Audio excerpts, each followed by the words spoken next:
오늘 본문 말씀은 고대 이스라엘의 역사상 가장 이상한 사건이 기록되어 있는 내용입니다. 시아버지와 며느리가 동침해서 쌍둥아이를 낳았다. 그런 이야기이죠. 유다는 어제 말씀드린 대로 야곱의 정실 부인으로서 레아가 있죠. 라헬을 위해서 결혼했지만 그 장인이 속여서 레아를 밤에 먼저 신방에 들여놓는 바람에 레아가 첫 번째 아내가 되고, 근데 그 레아의 몸에서 난 자녀들이 있는데 그들 중에 네 번째가 바로 유다죠. 그리고 어제 말씀에 하면 그 유다가 다른 형들과 동생들이 요셉을 죽이자고 그럴 때 뭐 죽일 것까지 있느냐, 다 우리 형제고 혈육인데 그러지 말고 팔아넘기자. 그렇게 해서 애굽의 보디발의 장군 집의 노예가 되게 하는 단초를 제공한 것이 바로 유다였었던 것을 우리가 보았습니다. 그런데 그가 고향에 돌아가서 어제 말씀대로 아버지가 크게 낙심하고 울고 애통해하는 그런 모습을 보는 것과 또 함께 공모해서 거짓을 하고 동생을 팔아넘기긴 했지만 유다가 그 마음이 영 편치 않았던 것 같아요. 형들과 동생들의 그런 모습에 스스로 역겹기도 했을 것이고 뭐 이런저런 이유가 있었을 것이다 생각을 해보고, 아버지를 더 이상 보기가 참으로 볼 수가 없어 민망해서 그래서인지 성경은 구체적으로 얘기를 하지 않지만 상황을 보면 그런 가능성을 충분히 내포하고 있는 상황이죠. 그래서 유다가 자기 가족들로부터 이탈을 하게 됩니다. 그래서 거기서 떠나서 다른 곳에 가서 생활을 하기 시작을 하죠. 그 이방 지역에 가서 아내를 얻었고, 그 아내 수의 딸을 아내로 얻었고, 그리고 그 여자에게서 3명의 아들들을 낳죠. 첫째가 엘, 둘째가 오난, 그리고 세 번째가 셀라였죠. 근데 셀라를 낳을 때 유다는 거십이라고 하는 동네에 살고 있었습니다. 그리고 유다는 장자 엘을 위하여 이방 지역 여자인 다말을 연결시켜줘서 결혼을 시킵니다. 본인이 이방 여인을 취하더니 아들에게도 이방 여인을 중매를 해가지고 결혼하게 만드는 이런 일을 유다가 하게 된 것을 봅니다. 근데 엘에게서 발견되는 몇 가지 지적합니다. 이제 그렇게 했습니다. 자, 그는 여기까지 말씀을 좀 생각해 보면 유다는 아까 제가 이런저런 상황들을 얘기했는데 그것이 사실이라고 한다면 문제를 해결하기보다는 회피하고 도망친 사람이었다. 그 결과 나중에 자기도 알지 못하게 며느리와 함께 동침하는 그런 불륜을 짓게 되는 그런 상태에도 빠지게 된 것을 봅니다. 형제들 모두가 쉬쉬하면서 아버지의 눈치를 보면서 문제를 덮어두고 있는 모습에 자신도 그렇게 하는 것이 너무도 싫었을 것이라 생각이 들어요. 아무리 자신이 속한 하나님의 공동체가 문제가 많다 할지라도 그것을 떠나 다른 공동체로 가는 것은 어떤 의미에서도 해결책이 될 수 없습니다. 이 다말의 경우에는 자기가 자라난 공동체에서 남편이 생활하는 공동체로 와 보니까 거기는 하나님을 믿는 사람들이고 자기도 그게 한 요원이 됐다는 게 너무 좋았던 것 같아요. 마치 룻이 그랬던 것처럼. 그래서 끝까지 그 유다 집안에서 자기가 남편을 얻고 아들을 얻기를 원하는 집요한 그의 모습 속에서 룻의 모습을 생각하게 되는 그런 장면인 것을 보게 됩니다. 그가 피해간 곳이 이방인 공동체였기에 자연스럽게 유다는 그 사람들이 살고 있는 삶의 모습을 그대로 흡입할 수밖에 없었던 그런 삶을 살았구나 생각을 하게 됩니다. 7절부터 11절까지에서 보면 유다의 두 아들들을 하나님께서 차례로 다 죽이십니다. 엘이 하나님 보시기에 악했기 때문에 하나님께서 그를 죽이셨다. 그렇게 말을 하죠. 두 아들들이 죽자 유다는 다말을 그 친정집으로 보내죠. 자, 그런 일이 일어나게 됩니다. 하나님 보시기에 악했다. 6일간 천지를 창조하신 후에 하나님 보시기에 좋았더라라는 말과 대조가 되는 그런 말입니다. 하나님 안전에 목전에서 보시기에 좋은 것인가 나쁜 것인가, 우리는 언제나 우리 행위를 또 우리 마음가짐을 하나님께서 어떻게 보실까를 생각하며 주님이시고 나의 황제이시고 나의 통치자이신 주님의 판단 기준을 가지고 우리를 잘 살피는 것이 필요한 것이죠. 유대인들의 전통, 사실은 유대인만 아니라 고대 중동 지역의 전통이기도 하고 우리나라에도 그런 풍습에 있었던 것을 기억하고 있습니다. 형이 죽으면 동생이 형수를 아내로 맞이해서 아이를 낳고 그 아이를 형의 씨가 되게 해서 그 형이 계속해서 그 이름으로 후손이 이어져 나갈 수 있도록 하는 것이 계혼, 승계하는 혼인이다. 그래서 계혼 그렇게 말을 했습니다. 그런데 맏아들 엘이 죽게 되니까 이 아버지 유다가 둘째 아들에게 형수에게 들어가서 네가 네 임무를 다 해라. 그러니까 이 둘째 아들 셀라가 그렇게 합니다. 근데 이제 문제가 뭐였느냐 하면 그렇게 해서 형수와 동침을 하다가 설정을 그 형수에게 하지 않고 땅에다가 쏟아버리게 되죠. 여호와 보시기에 그것이 악했기 때문에 그도 죽였다. 그렇게 말씀하십니다. 그게 왜 하나님 보시기에 악했는가? 여러분, 이 아이를 낳게 되면, 형수가 임신을 해서 아이를 낳게 되면, 그게 누구 자식인가요? 형 자식입니까? 자기 자식입니까? 형 자식이에요. 형 자식이면 어떤 문제가 발생할 수 있습니까? 자기에게 상속될 유산의 몫이 줄어들어요. 참 인간이 아주 교묘하게 짝이 없습니다. 그것까지 딱 계산을 하죠. 자, 그렇게 해서 하나님께서 보시기에 옳지 않았기 때문에 그를 죽였다. 막 급살맞지 않았는가. 이런 생각도 해볼 수 있는 장면입니다. 근데 여기에서 누굽니까? 오난이 큰 복을 놓치게 됩니다.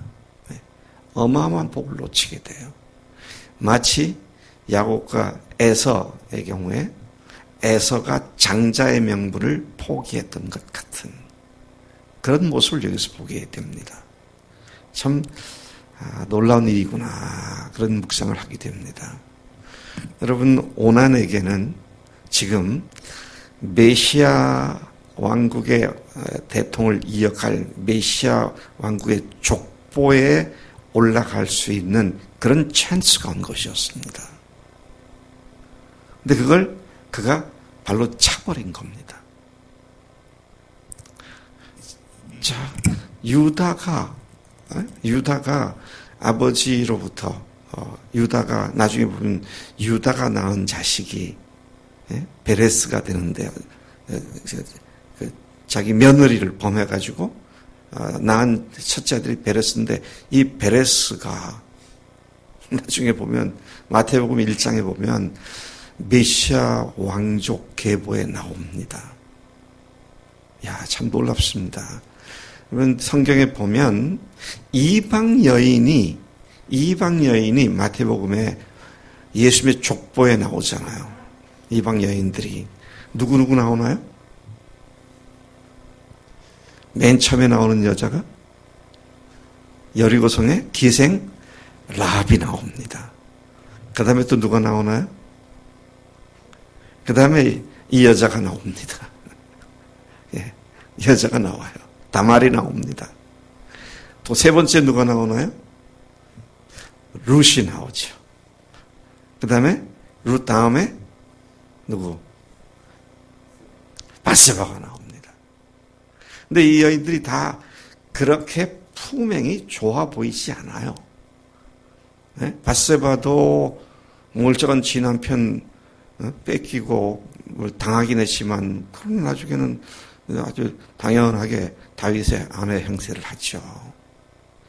또 룻도 출신이 기생 룻입니다. 죄송해요. 라합이 기생 라합이죠. 룻도 이방 여인입니다.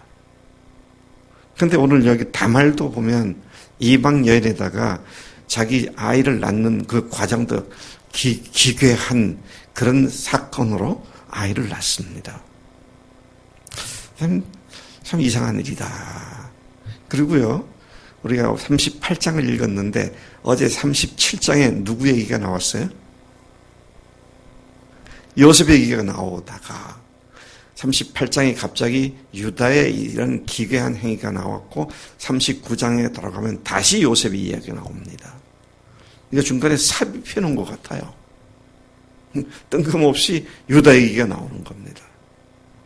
이건 뭘 얘기하는 겁니까? 메시아의 족보가 어떻게 형성되어 왔는가를 빠지지 않고 놓치지 않고 근원을 기록해 두고 있는 겁니다. 여러분, 참 또 놀라운 건 이 다말이 쌍둥이를 낳았잖아요. 근데 이것도 재밌어요. 베레스하고 세라인데요. 베레스가 먼저 나온 게 아니라 세라가 먼저 나오다가 손을 밖으로 내밀었다가 산파가 얘가 먼저 나오는 애구나 쌍태인 줄 알고 손목에 홍색 실을 묶어놨어요. 그런데 다시 손이 쑥 들어가더니 이 둘째 애가 태어날 둘째 애가 여기 보면 터트리고 나왔다, 깨트리고 나왔다 이제 이런데 서열을 깨트리고 나온 겁니다. 그래가지고 그 이름이 베레스가 된 거예요. 근데 그 베레스가 족보에 오른다 그것이죠. 이거 하고 야곱과 에서가 태어날 때부터 티격태격 했잖아요. 어떻게 했습니까? 태어날 때 누구죠? 야곱이 에서의 발꿈치를 붙잡고 나오잖아요. 이 참 하나님의 정하심이 그렇게 표현되어 있는 겁니다. 하나님의 예정하심과 하나님의 섭리라고 하는 것이 그런 것이다. 그래서 하나님의 메시아 왕국의 대통을 이어가는 메시아가 탄생하시고 그 메시아 왕국이 건설되는 그것은 인간들이 만들어낸 히스토리가 아니라 하나님께서 예정하신 것이다. 그 메시아 왕국 속에 지금 대운이가 있잖아. 대운이로 하여금 메시아 왕국에 들어오게 하신 것이 하나님이시지 대운이가 똑똑하고 잘나서 아니면 운 좋게 주님의 기쁨교를 만나서가 아니라 하나님이 그대의 발걸음을 여기까지 인도하시고 또 앞으로 인도하실 것이다 하는 것이죠. 우리는 하나님의 절대 주권을 믿는 사람들입니다.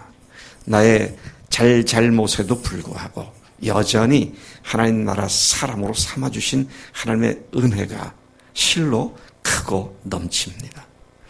따라서 우리 가운데 있는 어려움이나 고통을 하나님은 반드시 하나님의 영광을 드러내는 일로 바꾸시는 주님이신 줄로 믿습니다. 토인비가 여러분 영어의 역사를 히스토리라고 그러잖아요.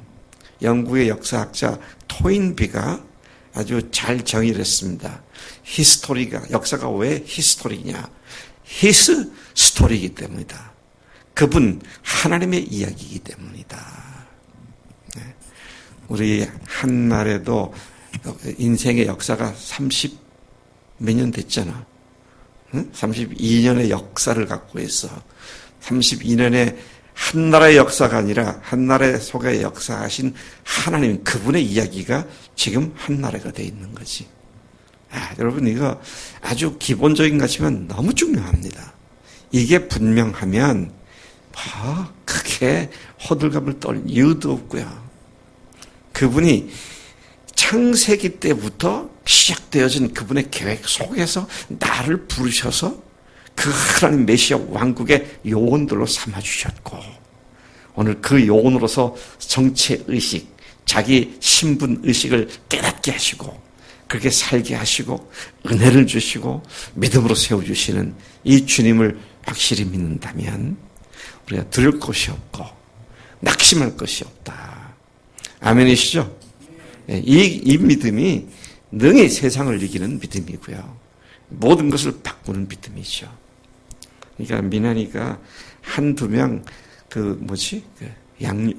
상담해서 애들 바꾸는 거, 그런 건 유도 아니야, 이게 지금. 하나님께서 하나님의 영원한 계획 속에, 우리 사도 바울은 뭐랬어요? 하나님의 예정하심 속에 우리를 불러주셔서 주님의 그 역사 속에 동참하게 하셨다.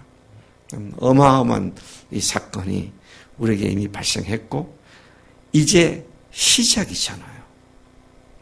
다행히도 이제 시작이잖아. 흥미진진한 앞으로의 역사가 내가 나를 위해 구상하거나 생각할 수 있는 것은 차원이 다른 하나님의 역사, His 스토리를 엮어가실 것이다. 할렐루야. 하나님 아버지 감사합니다. 이 아침에 엉뚱하게 보였던, 기괴하게 보였던 이야기가 오히려 하나님의 절대 주권과 하나님의 예정하심과 하나님의 절대 섭리 가운데 우리가 있음을 다시 일깨워 주시니 감사합니다. 예고하시고 예고하셨던 예수님께서 오셔서 우리를 위해 죽으시고 부활하셨으며, 또 그 부활의 증인들이 오늘까지 이 복음을 우리에게 전달해 주셔서 메시아 왕국이 건설되게 하신 것 감사합니다. 또 우리가 그 메시아 왕국의 건설 요원 되게 하신 것 감사합니다. 우리도 기회 있을 때마다 우리 생애 전체를 통하여 이 복음을 선포하고 하나님의 왕국인 교회를 세우는 일에 더욱더 적극적으로 헌신하도록 오늘 이 아침에도 우리를 근원적으로 역사를 통해서 일깨워 주신 것 감사합니다. 우리가 심지가 견고해져서 주님만 바라보고 앞으로 나아가겠습니다. 감사합니다. 예수님의 이름으로 기도를 쌉나이다. 아멘. 아멘.